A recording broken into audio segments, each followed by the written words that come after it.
You won't.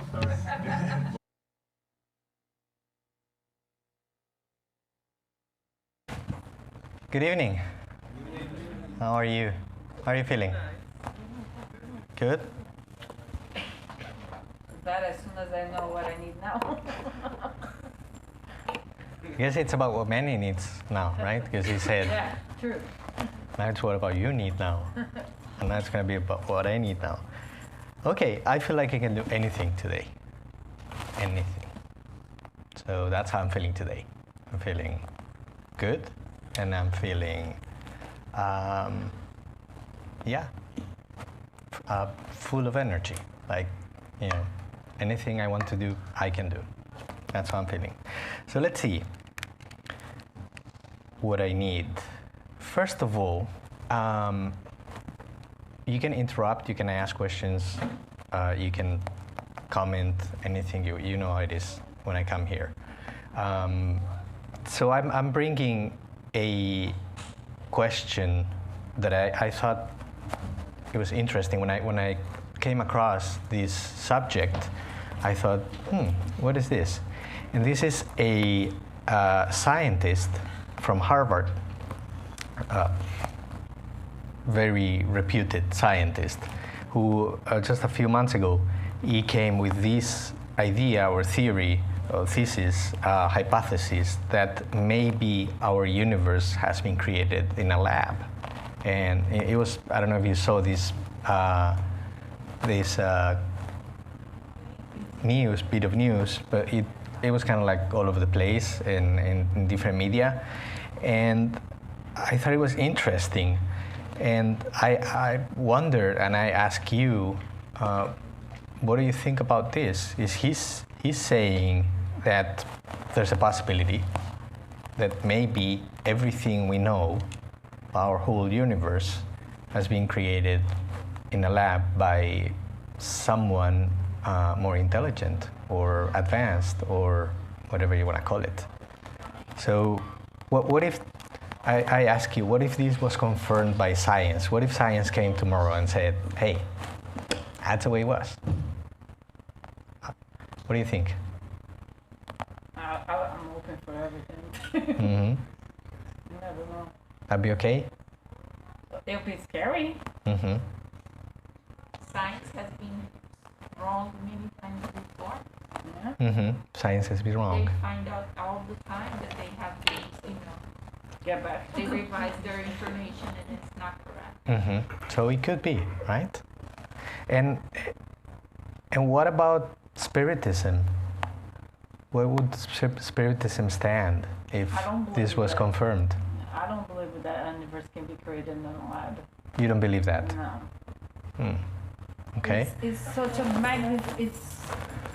There is not even a word to explain how the magnitude, how a universe is to be created by inside. Yeah. It's so huge that it's difficult to imagine. Yeah, we still don't know all this thing that the universe has. How can we know that has been created in a full world? It just. Okay. It does. That says it was created by one of us or an intelligent being? An intelligent being. What do you think? But in a lab. I mean, it has to be a starting point somewhere, right? Yeah. Mm-hmm. You think there is a starting point? Because I don't think nothing can come from nothing. So Okay. there had to be a creation point. Cannot be in a lab. Right? Nothing can come from nothing, but we can always wonder what created the creation point, right? Yeah. We don't need to know where it started. And anybody like Rafa maybe has an idea of what will happen to... No, just kidding. Where would this lab be if there's no universe? Okay. It doesn't have to be a lab. Well, they're saying it was created in a Yeah, lab. he's saying it was created. It could have been created in a lab. Where's the lab? Mm-hmm. There's no universe. Mm-hmm. Where's the lab? Maybe there are more universes? Oh. I don't know. I don't know. The book that we were reading right before it just talked about the physical body, the adjective that they use it. Mhm. It was like they used to describe it was cosmic. So I was thinking about like the universe. So Yeah. like the physical, cosmic physical body. So. There's still in a lab. But you think Spiritism would be affected by this news if confirmed by science? Yes. You think so? Yes. Why? What was that? Why do you think so? No, there's controversy. Okay. I because everything that we like, again, we don't know everything, but at least what I know, the little that I know, if there was created inside our lab, all these other things that we've been discussing and recognize how it works, it'll be like completely mute to that, and we'll have to look it up in a completely different how everything how we'll the have to words combine. Look at things differently. Yeah. Okay. Completely different. Okay. Fernanda, why do you think it wouldn't affect Spiritism? Because at the end, we're energy, and spirit's energy, and science is energy. Whatever they create is energy, so it's all based. It's just the terminology humans use, but at the end, we're gonna be the same thing. So it's compatible. Yeah. It could be compatible with, maybe not with many religions, but with the idea of a spirit, I think, why not? Why not? But there's a lot of literature about this, and a lot of information, and a lot of speculation, of course, because we don't know. But I want to bring this concept, this idea that some Russian scientist, he came up with this in 1964. Have you heard about the cosmic civilizations, types of civilizations? He said that there's 3 types of civilizations, and he classifies them in terms of how much of the available energy in a certain place can we potentially use. So a type 1 civilization would be that kind of civilization that could potentially harness fully the energy of a planet.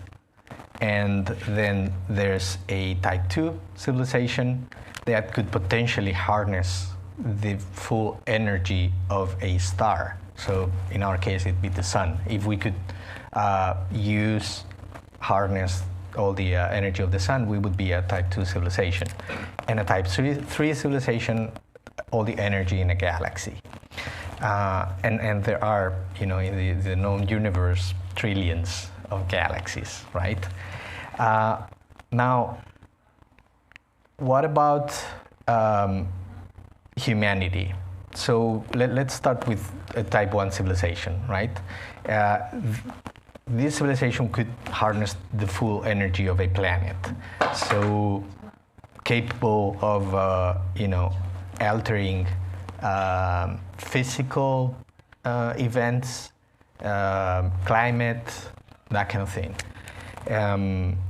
Where do you think that we are? Because we are the civilization of this planet, right? Humanity. Where are we in this scale? We are 1, below 1, less than 1. We are less than 1. So we are 0. We are -1. We are a 0 type civilization. So the idea of these scientists from Harvard that said that maybe our universe has been created in a lab is that a civilization that is super advanced, not even in this chart, so even capable of controlling black holes and everything, would be the type of civilization that could create. But there's many theories about, even life, intelligent life, as incarnating in this type of bodies, our DNA, where all that comes from, how all that came to be here, how we came to be in these bodies, in this planet. And why not? It could be a lab. I mean, who knows? There's theories about that, right? But coming back to these types of civilizations, some have estimated that we may be at 0.74 right now in this, 0 to 1. So we're not capable of controlling, using all the energy of the planet. Just think about the fact that what we get in energy from the sun on the surface of the planet over a single day, it's enough energy to supply for all our needs for more than a year. And we can't, we're not capable of using any of that. So maybe we're not even at 0.74. I don't know exactly where we are. Carl Sagan was the one who said maybe 0.74. But why would it be important to get to become a type 1 civilization? Well, amongst other things, if you think about it, yes. Sorry, because I'm looking at the type of civilization. Uh-huh. Use all of them, but then we used some energy off a star. Mm-hmm. So it still would bust it up a lot, because you see there's different levels of them. So even though it could be less than 1, but it doesn't mean that we're not using the energy from the type 2. No, sure. But what it means is not that you use the energy from the sun, but that you can control everything. That. But if you're 0.7, mm-hmm. does that 0.7 includes whatever we can get it from the sun? Mm-hmm. Yeah. Okay. Yeah. And even more. I'll just give you an example. That to become a type 1 civilization would mean, amongst other things, that we would be able to control the climate of the Earth.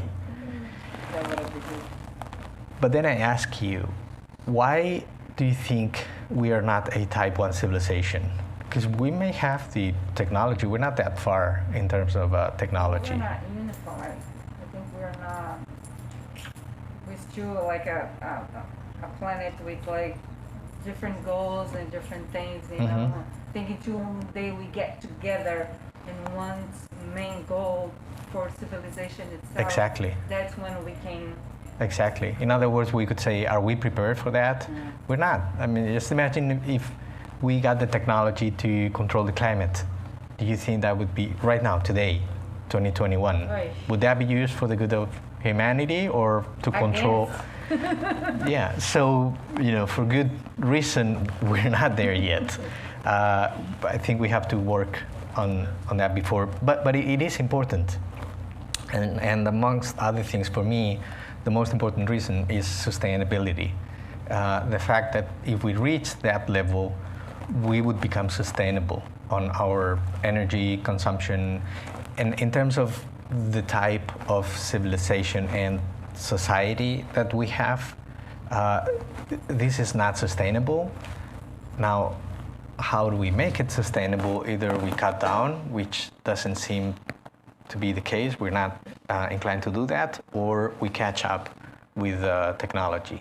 And we're not there yet because we don't seem to be able to, I don't know, manage. It's I think we've been given amazing minds like Nikola Tesla that came and had great solutions, but the greed that humans have always tend to control the masses. So you're right. That's why I said we're not that far in terms of technology, and many great things have been developed and discovered. And but they're not being you'd be amazed how many patents get shoveled on a drawer. They get bought by a big company that has a less efficient technology, and they just buy the patent of the new technology and put it in a drawer. So that's just another example of where we are at a moral development or evolution, and where and of our values, and how even we're talking about. We're talking about the universe, right? It's huge. Which is huge. And what are we worried about? To, be able to make money out of a bad technology for a bit longer? That compared to the universe? I mean, what is that? What are we doing? It's when you mention all those things about using the energy or controlling the climate. This morning I was just watching a video about some news from China in one of their deserts, Gobi. Mm-hmm. And since 1980, they are planting trees on that to reduce the. So we don't need any technology because they have like a sandstorms that people get a lot of respiratory problems, issues, and pollution. But in there, they're doing like since the 80s, planting trees in the desert to see if it reverses or makes it better. And then if you look at our actions, other places like with deforestation, and that it's all included in that using energy and also controlling our weather. Yeah, so a lot of good initiatives. There are many, but they're not offsetting. You know what we're doing. We'll that's a good point. We'll get to that. So I'm just gonna rush about the types of civilizations. I won't get to the other types because there's a lot to cover, and I like the exchange. So now we talked about the scientists of Harvard a few months ago. Let's go back 160 years to the Spirits book, and there's 3 questions on the Spirits book about this. And I really like these questions. I think they're very well asked and answered, both. So they are 37, 39. 37 says, was the universe created or has it existed for all eternity like God? So a bit like, we were saying, is there something before that created what was created? Well, the answer of the spirits is that the universe obviously could not have made itself, and if it has existed for eternity as God has, it could not be God's work. So, but still, it's very difficult to understand. What is not so difficult to understand is that the universe cannot have been self-made, right? And it's, as we see, it's not the work of chance. That would be, quite difficult to grasp that it would be the work of chance. So it must be the work of God. Now, saying that the universe has always existed, it would be the same thing as saying that it didn't need God, And this is not very intelligent. So if the universe is an intelligent manifestation, it needs an intelligent cause. And that, the only thing we can, at the end of the day, go back to is God as that intelligent cause, right? Now, keeps asking, how did God create the universe? Okay, he created it. We got to that point. But how did he do that? And here the spirits say, using a well-known expression, God's will. Nothing can give a better idea of this all-powerful will than those striking words contained in the book of Genesis. God said, "Let there be light," and there was light.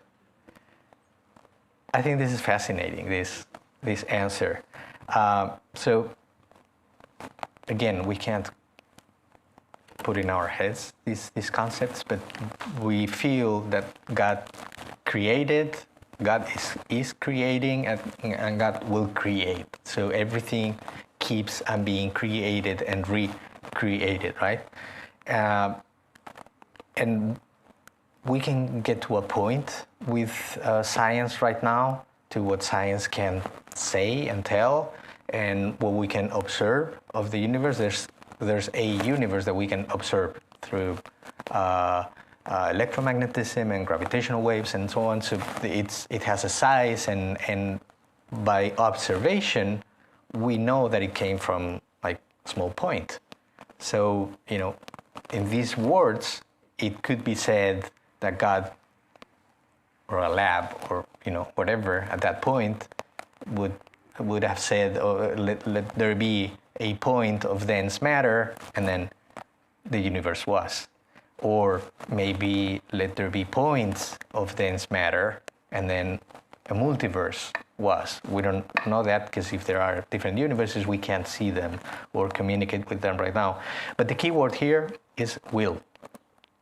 That's a key word in this answer. It's a will. And if we are an image of God, we have that will. We have the power of creation as well. And in fact, we act by will. And that's what that differentiates us from the other kingdoms, from the minerals and the plants and the animals that act automatically. We do act by will. And so we can say that creation force, which is will, we have that. We possess the power of creation. We possess will. And that's what I love about this question. Excuse me, but right now we do have the will, but at one point we were minerals, we were in this kingdom, right? Because if we look into the evolution, we've been the mineral, the vegetable, Yes. vegetable. Plants, animals. Yeah, animals, and then the hominal, right? Okay, I just want to make sure I understand.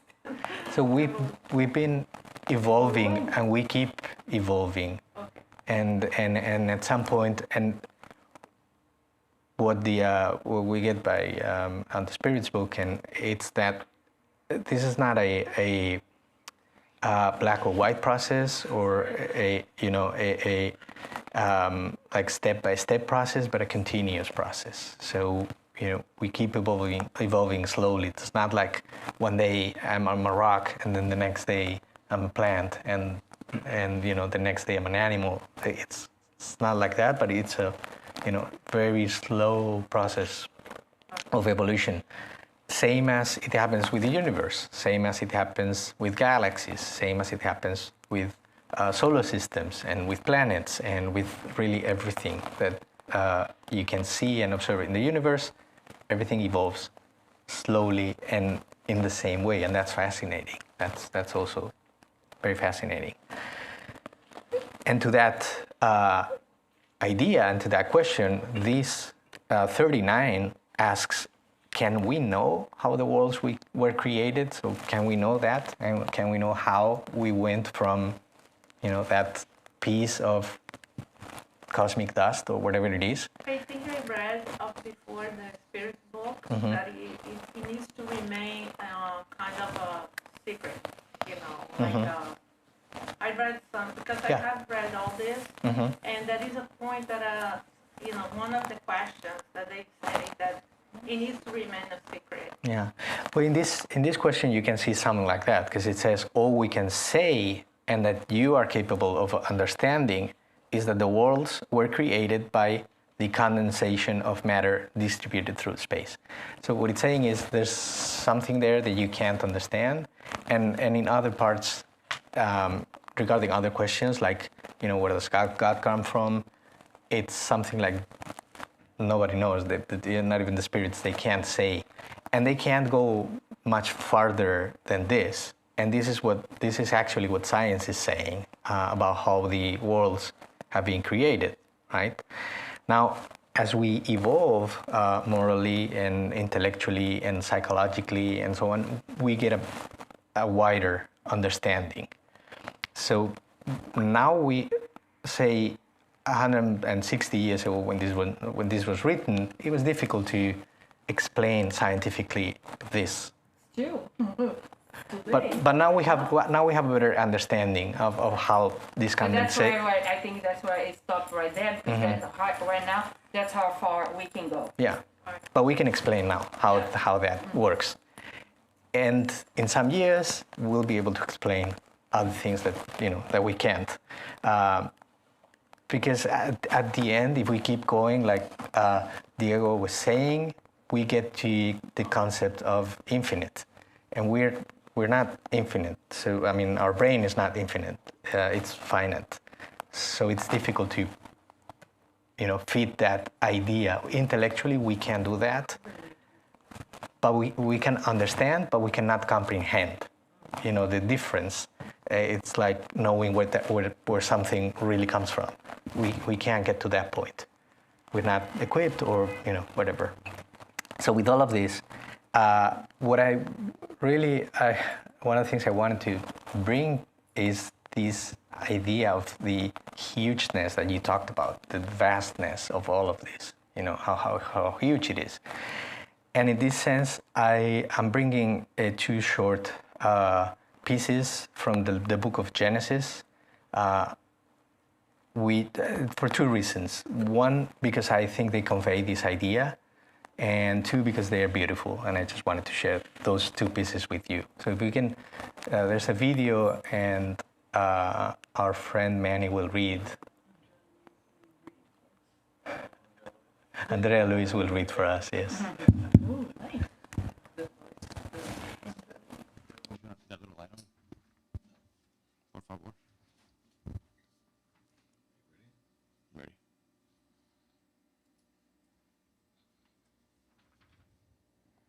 The contemplation of the absolute beginning of objects raises us to its creator. Their successive appearance in the domain of existence constitutes the order of perpetual creation. What mortal is there who knows how to reveal the unknown and superbly veiled magnificence which lay under the darkness of the ages, which was developed in those ancient times when none of the marvels of the present universe existed? In this primitive era, where the voice of the Lord was making itself heard, the future materials that would assemble symmetrically to form themselves into the temple of nature were found in the bosom of the infinite void, when at the sound of this mysterious voice, which every creature would venerate as a mother, the morning stars harmoniously sang together. The world was in its cradle. It was not yet established in its strength and plenitude of life. No, the creative power never contradicts itself, and like all things, the universe was born a child. In carrying ourselves back only a few million centuries beyond this present era, our Earth did not exist. Our solar system had not yet commenced the evolutions of planetary life, and yet splendid suns illuminated the ether. Already inhabited planets gave life and existence to a multitude of beings who had preceded us in our earthly career. Opulent productions of an unknown nature and marvelous heavenly phenomena had developed, under the gaze of the eyes of others, pictures of boundless creation, and more. Already some splendors, which had caused the hearts of other mortals at one time then to palpitate with the thought of infinite power, were effaced, and we poor little beings, who come after an eternity of life has passed, we believe ourselves contemporaneous with creation.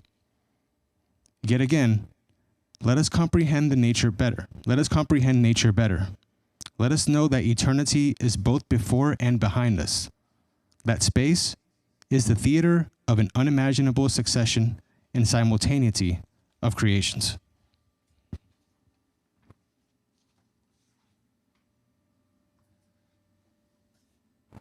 Thanks, Manny. Thanks, Andrea Luis. Voice. So I think that beautifully explains that idea. That we may think that we are one with creation. We are part of creation, but there's been so much before us, and there's so much after us. We're just there. We're just a part. Yeah. So we've been talking about things since the beginning. Let's fast forward to today. And I want to bring here something important that just happened. Do you guys know what the COP26 is? No? Anybody? Rafa? No? Come on. Okay. So there's a meeting of under the United Nations. Every year there's a meeting of nations and scientists and groups to talk about the climate of the Earth. And this has been going on for 26 years. You've probably heard about Kyoto. You've probably heard about Paris agreements. So all of those have happened at different COPs. And this year, they just celebrated the 26th COP. It just happened in the UK. You probably saw the politicians going there and the different groups saying, "Oh, we should do more. Oh, we're doing a lot." You know, everyone is saying their own thing, and they are talking of something which is it seems very small in comparison to what we were saying before, but it's really part of that. We are affecting something as important as the Earth climate, right? Yeah. And that's a place where that is discussed.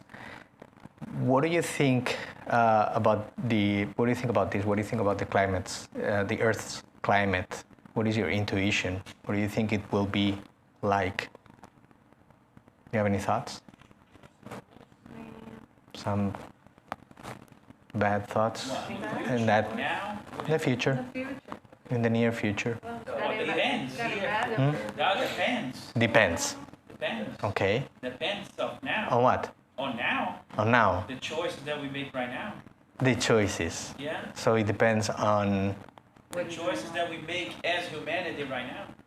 Okay, that was my question. Who? Humanity. Humanity. Yeah. Okay, is Everybody's job. is there a humanity making choices? Huh? Is there a humanity making choices? Yes, all the time. No, yes. Oh, You have a few powerful ones. not the humanity in a whole, but It's politicians. Someone is making choices, right?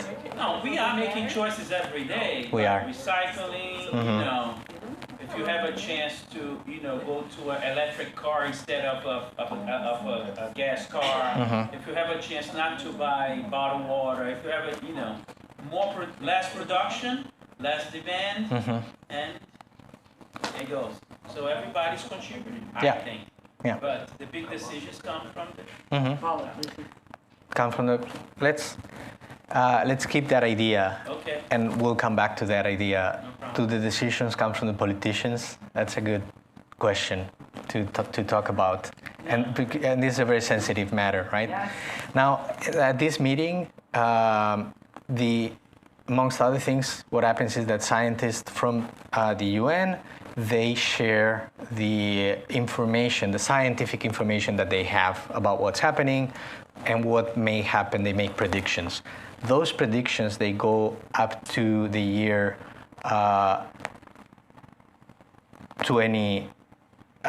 2100, so 80 years from now, more or less. And those are the predictions that they have. Now, those are not really good, but there's another group of scientists that this year they brought another set of predictions. And what they've done is that they've taken the data that we have right now, they have projected the data 500 years into the future, and Mars. well, pretty much an alien, yes. And I don't know if Mars, but they have painted a picture that is not, we'll go into a little bit of detail about that, although I'm running out of time and I'm not even halfway there. But No, you can keep going. They started late, so you have another 10, 15 minutes. okay, I'm halfway there. No problem. Okay, so we were talking about the politicians, Oh, geez. right?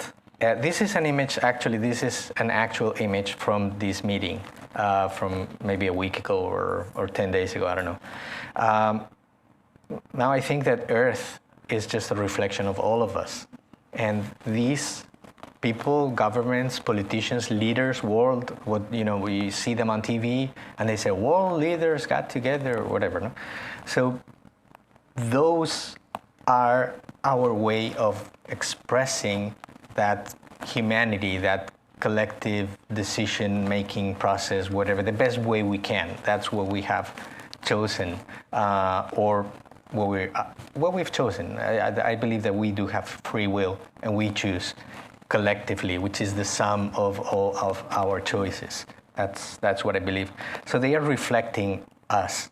They are not really good or really bad or anything in between. They're just an image of who we are.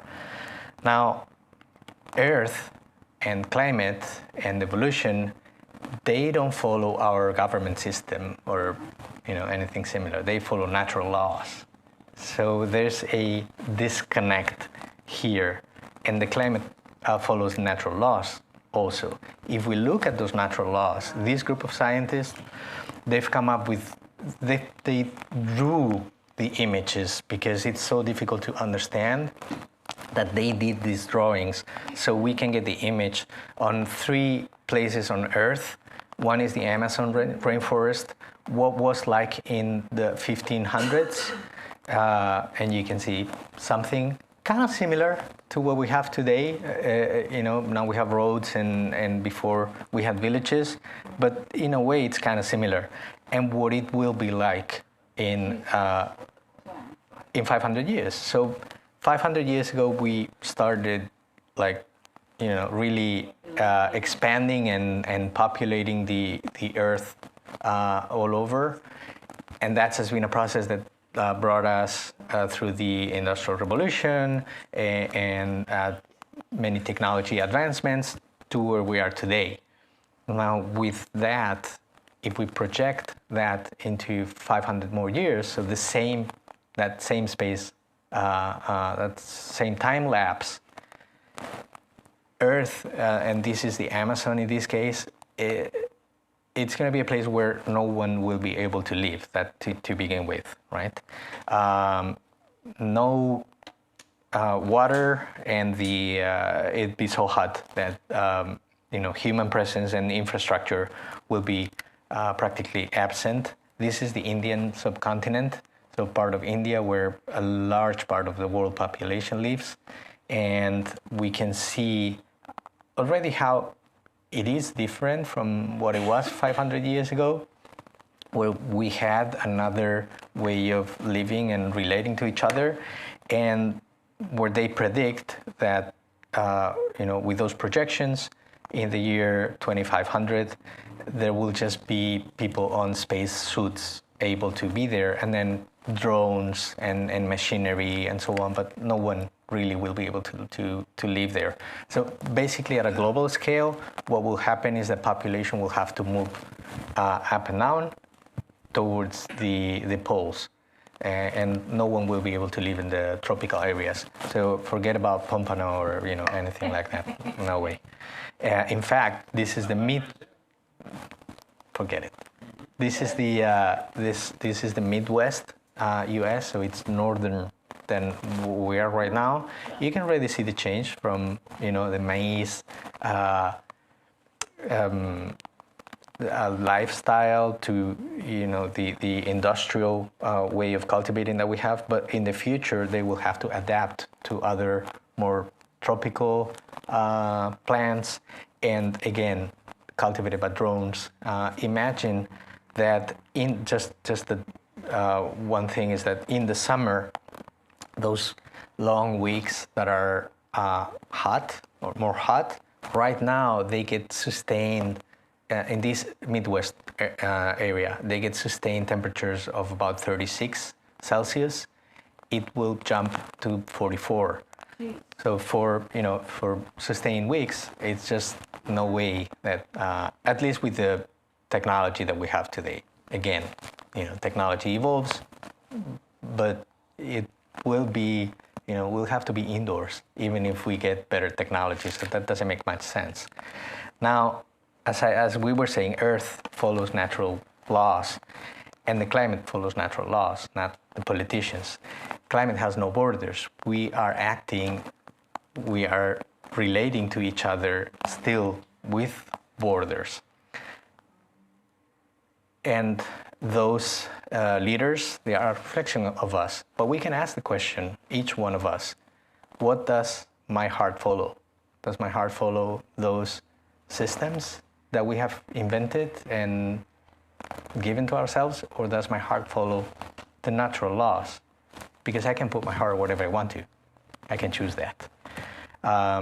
And now we can ask the question of why are we facing this situation? Why are we facing those projections? Because we do have the technology. And we were saying before, part of that, we know that part of that technology is just on a drawer, and it exists. I mean, things could be way better just with technology we do have today. So now the technology, it's going in the right direction, it's in the right place, but our hearts and our actions are not, because we see reality. Yet, do we want to get there? Do we want to go in that better, that put our hearts there? I think we want to. So the question is how? How do we do that? How can I do that?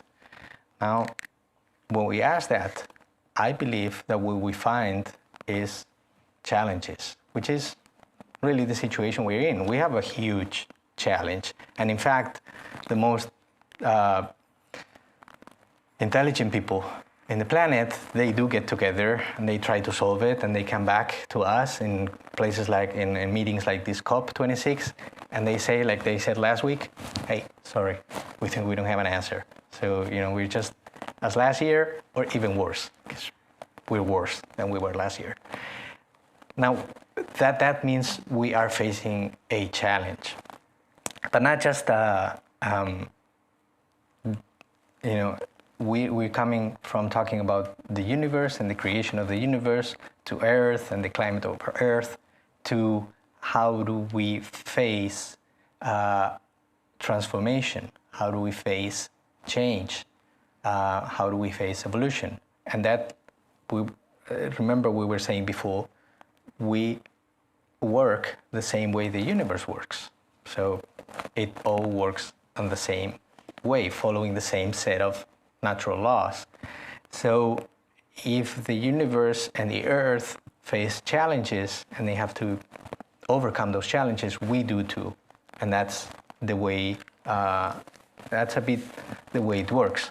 So one image that I wanted to bring today, it's that of a chisel. You know what a chisel is? To take it off? Like chisel, like a rock? Yeah. Piece by piece, Yeah. little by little? Yeah, something to work on a material.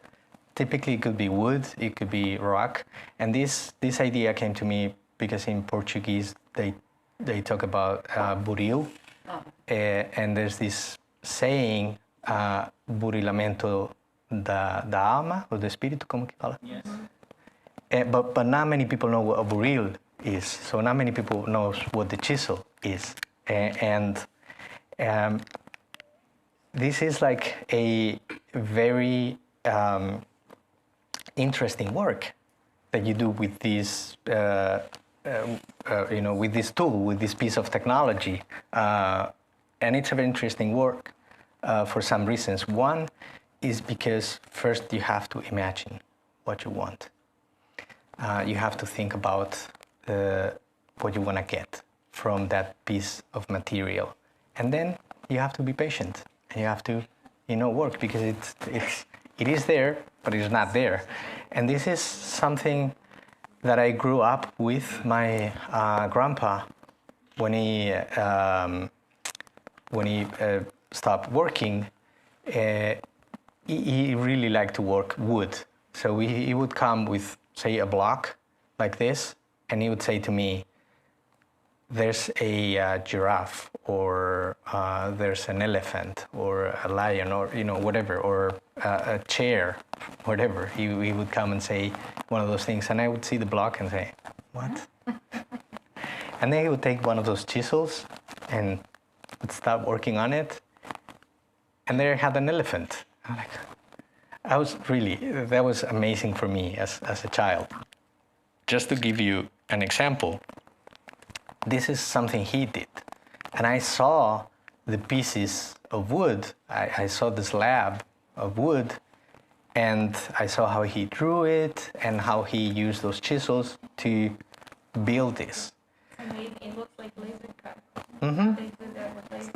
So when I was a child, I saw this being created and coming from his mind into reality. So we have this today at home. Now, that is that process of creation that we're talking about. So, to the topic of today, what I need right now are challenges and conflicts. And that piece of wood was a challenge in that sense. And everything that I face, from the earth, climate, to my day-to-day life, what choices I make. Luigi was talking about some of the choices. But even going to work every day or doing whatever I do every day, that's a challenge. Everything is presented to me as a choice, thus as a challenge. And sometimes we get angry at, like, why do I have a conflict? Why do I fight with people? Or why do I feel bad? Or, well, all of that is there for us to take that chisel and keep on working. And that's the only way we will be able to reflect something different upon those leaders that have the ultimate decision-making power, or that will, to change the course of those images that we were seeing here. So while we face those challenges and conflicts, what I'm gonna present here, it's not scientific. It just comes from my experience, what I go through. So I just want to share that with you. First, observe. It hurts. It's painful. Any of those conflicts or challenges are painful. But just first thing you gotta do is observe and don't react. Just look at it. Okay, sit. Take a chair, sit, and look at the pain. Just look at it. Observe. Nothing else. Now, you're observing that pain. Face it without judgment. Don't. We were saying before about the politicians. They're not bad. They're not good, or nothing in between. What happens to me, it's not bad. It's not good. It's nothing in between. It's a piece of wood that I have to work with. That's it. Not good, not bad. It's a tool. It's it's part of my evolution. So why would I put a label on it? Why will I say, oh, this is so bad, what's happened to me? What good will that do to me? None, I tell you. 3, a new understanding of reality. When I sit down and I look and I don't judge, I don't have to do anything. New opportunities, new things open. I can't explain this to you. It just happens. And, you just sit and it happens. And things that you couldn't see before, you start seeing. If you focus on the pain and on the suffering, you're not going to be able to see other ways. And take your heart back to the beginning, back to the universe, back to that vastness. Do you think that with all of that, the pain that you're feeling, the challenge that you're facing, has only one option? I don't think so. It's got to be many more. And this is the way to go in there. Now, you may see those, but it's not easy. And you face that, and I see. It could be different. Okay, I got to the point where I say it could be different. But it's not easy. Now you got to ask for help.